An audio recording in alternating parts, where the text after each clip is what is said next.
gbogbo àwọn ọmọ kéékèèké tí wọ́n dé tánà àwọn ṣẹ̀ṣẹ̀ tún fẹ́ kọ́ wa nípa ṣe kírun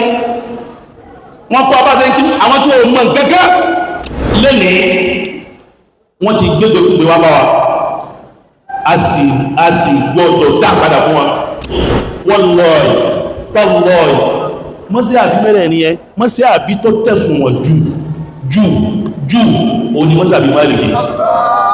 Málìkì Abu Hanifa Kúfà ló ti wá kìí sọmọ Mẹdínà Ṣáfì Gaza ní Palestine ló ti wá kìí sọmọ Mẹdínà Ambali Iraki ló ti wá kìí sọmọ Mẹdínà Imam Málìkì nabi Mẹdínà ó dàgbà Mẹdínà ó kẹ́kọ̀ọ́ Mẹdínà ó kọ́ ọlẹ́kọ̀ọ́ Mẹdínà ó kú sí Mẹdínà àwọn tàbílá yìí sí àpọ̀lú àdìwá ní ìkẹ̀kẹ̀rẹ̀ àdìwá gbogbo àwọn ìmáàmù wa nílẹ̀ Yorùbá gbogbo àwọn onímọ̀ nílẹ̀ Yorùbá lánàá láwọn tí wọ́n fi ìmọ̀ ẹ̀sìn ìmọ̀lẹ́sìn òkú ẹ̀sìn múlẹ̀ nílẹ̀ Yorùbá ẹ dákun tí mo bá béèrè lọ́wọ́ yín ẹ má bínú torí Ọlọ́run mọ́sàbí mẹ́rin lá ní àbíbẹ̀kọ́ mọ́sàbí mẹ́rin Abu Hanifa lákọ́kọ́ Málìkì ló tẹ̀lé Ṣáfì ló tẹ̀lé Ambali ló tẹ̀lé bẹ́ẹ̀ ẹ̀kọ́lá àmọ́ àwa nílẹ̀ Yorùbá ní Nàìjíríà ní West Africa ní North Africa mọ́sí àbí tí àwọn tí wọ́n kí ẹ̀sìn wọlẹ̀ Yorùbá mọ́sí àbí kí láti tẹ̀lé jẹ́ Málìkì ẹ̀ṣọ́ níjọ́ kìíní àná tí ń kéwú lọ́dọ̀ àwọn bàbá wa agbọ́tọ̀mọ́ kékeré àwọn ìmáàmù táà ń kí lẹ́yìn wọn nílẹ̀ Yorùbá tán bá sí Allahu Akbar wọ́n káwọ́ máa ní àti wọ́n juwọ́lẹ̀ wọ́n mọ́sàbí òní juwọ́lẹ̀ ó ní sábàbí ó ẹsẹ̀ mẹ́ni níjọ́ wọn ànẹ́gbà táà fi ń kéwú táà kírun lẹ́yìn bàbá wa ìmáàmù tí ìmáàmù bá sálámà níjọ́ wọn ànẹ́lẹ̀ Yorùbá láwọn àlùfáà wa Málìkì sálámà fẹ́ lórí sálámà ó ti mélòó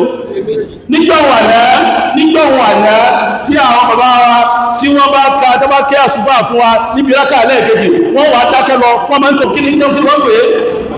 alìkúrò ó ti mélòó níjọ́ wọn àná tá a bá káṣùbà tán ìmáàmù wa sọ pé ní alwujud alkidam albaqaw abẹ́ ìkà lábúgbò yìí ó ti mélòó níjọ́ wọn àná tó já sí wípé ní tí ìmáàmù bá ń kí tó bá fẹ́ kí ìṣá ìfún wa tí ma bá ti kí ìṣá ìtàn tó gbé ìmáàmù wa sọ fún làdáni pé sọ fún wọn wípé ní ẹni ó bá pẹ́ lẹ́yìn kó kí ìṣá ìrẹ̀ tó ṣe bí kó wá fọwà lẹ́nu wa sáàmù mú é pé ń tàrà wí o ẹgbẹ́ padà àwọn tó kún bọ̀ ni wọ́n dé lọ́sọ̀ wípé ní wọ́n á bèèrè lọ́wọ́ yín mọ́sálásí mélòó lókù tí ìmáàmù rẹ̀ ti duwọ́lẹ̀ wọlé ní ẹ̀dájú so sàámà bá wọ́n súnmọ̀ náà mọ́sálásí mélòó tí sálámà yọ̀ ọ̀dọ̀ mọ́lẹ̀ sí mọ́sálásí mélòó wọ́n ti ń ṣe ìrútù mọ́lẹ̀ ní nígbà wà náà tí àwẹ̀ bá tán ẹni tí bàbá mi a máa pè pé jákà wọn kí lọ lè gbé fún ìmáàmù làágbé jákà zakatul fitri fún nígbàtá àwọn ọlẹ́sùn tó kún wọ́n tẹ́lẹ̀ ó lè pé bẹ́ni tó wọ́ ìyẹn sì ṣe mọ́sàbí Málìkì ẹ wá jẹ́ kí n sọ fún yín báwo la ṣe wá fẹ́ padà sí mọ́sàbí tó pé ọ̀nà méjì ni lẹ́nìí wọ́n ti gbé wá bá wa a sì gbọ́dọ̀ dá padà fún wa ìyókùgbé tí wọ́n bí wá bá wa ni wípé wọ́n mú àkàrà dání wọ́n fẹ́ fi gba góòlù lọ́wọ́ wa wọ́n máa sọ wípé ní alìkìtàbù wa súnnà ìtàwọn sọ yìí alìkìtàbù wa súnnà alìkìtàbù wa súnnà alìkìtàbù wa súnnà ni wọ́n sọ kalimatu haqqin urida biha batil kalimatu haqqin urida biha batil mo pẹ́ sọ wípé ní kùránì àtàdísì ẹ bèèrè lọ́wọ́ rẹ̀ sọ́pọ̀lọ́ rẹ̀ lọ́gbẹ́ fi gbọ́ kùránì àtàdísì yé o ìṣe sàábà o ìṣe tábì ó ó yẹ sí àtìbá àtàbí yìí ó sí nínú àwọn sálàfù umma àwọn tó jẹ́ as-salasatul qurunil mufaddala àwọn tá Nábì ti kọ̀nfàmù wípé ní tẹ́ bá fẹ́ gba ẹ̀sìn láàrin àwọn ọgọ́rùn ọdún mẹ́ta ilé ti gba ẹ̀sìn ẹwàjẹ́ sọ fún yín wallahi tallahi mọ́sí àbí mẹ́rẹ̀ ni ẹ mọ́sí àbí tó tẹ̀sùn wọ̀n jù òní mọ́sí àbí Málìkì Kùránì Ànábì sọ̀rọ̀ nípa Málìkì kalẹ̀ ó tó dé Ànábì ní yúṣíkù an yadriba nasu akibada li ibuli yatlubuna li ilma wala yajiduna ahadan a'lamu wala yajiduna aliman a'lamu min alim al-Madina àsìkò kan bọ̀ àwọn yóò máa prepare láti kó aṣọ nǹkan ẹja nǹkan ire fún ẹ̀sìn wọn wọ́n bọ̀ wá mímọ̀ kiri wọn ò ní rí ẹnìkan tó ní mímọ̀ bí àfá àgbà tó wà Mádínà 95% àwọn afá aládìsí nígbà tó ṣe ṣára yí àdìsí wọ́n wá ní tàlẹ́ni náà wá túnmọ̀ sí pé ní Ìmáàmù Málìkì rẹ̀ tó pé 900 làfá tí Ìmáàmù Málìkì tẹ́ wọ́n wájú rẹ̀ 300 ló jẹ́ káàbì ìlú gbogbo wọn Mádínà ló ti sẹ̀mí ó ní mélòó Málìkì Abu Hanifa Kúfà ló ti wá kìí sọmọ Mádínà Ṣáfi'í Gaza ní Palestine ló ti wá kìí sọmọ Mádínà Ambali Iraq ló ti wá kìí sọmọ Mádínà Imam Málìkì nábí Mádínà ó dàgbà Mádínà ó kẹ́kọ̀ọ́ Mádínà ó kọ́ ọlẹ́kọ̀ọ́ Mádínà ó kú sí Mádínà tí Málìkì bá fẹ́ jáde láàrin ọdún oníṣòwò ìtẹ́lọ́síwájú lọ́wọ́ tó padà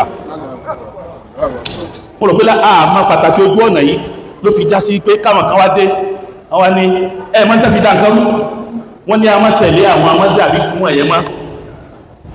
kí láàmà wá tẹ̀lé afágbà kan bẹ Allahu yarhamu wọ́n pè ní Sheikh Nasiruddin Al-Albani afá aládìsí ni dáútù ẹ̀ afá aládìsí ni àmọ́rọ̀ àdìsí yìí kọjá pé ẹni tí ò ní àfá àdìsí kò lè tọ́ka sí pé ní àfá tó pọ̀ ṣéhù tó ní sánàtù rẹ̀ ní inú magazine ló ti rí sánàtù òun ló wá kọ tírà níbi àádọ́ta ọdún àbí ogójì ọdún sísè wọ́n pè ní sífàtù sọ̀láti nàbí ó kọ́ ó sì wá kọ síbẹ̀ pé ní ìtọ́ nǹkan yìí ohun òtẹ̀lé ọ̀rọ̀ mọ́sàbí kankan o àgbọ́yé òun lórí àdísà Ànábì ló ń fi kọ́ bọ́sẹ̀ máa kí òun yóò tàbíwá yẹ ká tẹ̀lé nínú ẹni tó bá sàábé àbí ẹni tó bá sàábé àtẹnitẹ́bí ní 919 ọgọ́rùn àwátàmbẹ̀rẹ̀ ìsìn àwọn pẹ̀lú àdìwá ní ìkẹ̀kẹ̀ náà ìwá tani ó gbọ́ Ànábì yẹn àwọn méjèèjì nítorí bẹ́ẹ̀ ààbò mi rèé ẹ̀yin bàbá àsìkò ti tó gbogbo àwọn imam gbogbo àwọn ọmọ kéékèèké tí wọ́n dé tánà àwọn sẹ̀sẹ̀ tún fẹ́ kọ́ wa nípa ṣe kírun wọ́n kọ́ bá ṣe kírun àwọn tí ó mọ̀ gẹ́gẹ́ bẹ́ẹ̀ bá súnmọ́ bàbá ìmáàmù àgbà Ìbàdàn ẹgbẹ̀ yìí pé ní wọ́n kú kẹ́kẹ́ ìyìnlẹ́tẹ́ ní mo fẹ́ sọ tí mo sọ yìí ẹnu wọn náà mo ti gbọ́ láàárọ̀ yìí kí n tó dé mọ́sálásí. Wassalamu alaikum warahmatullahi wabarakatuh.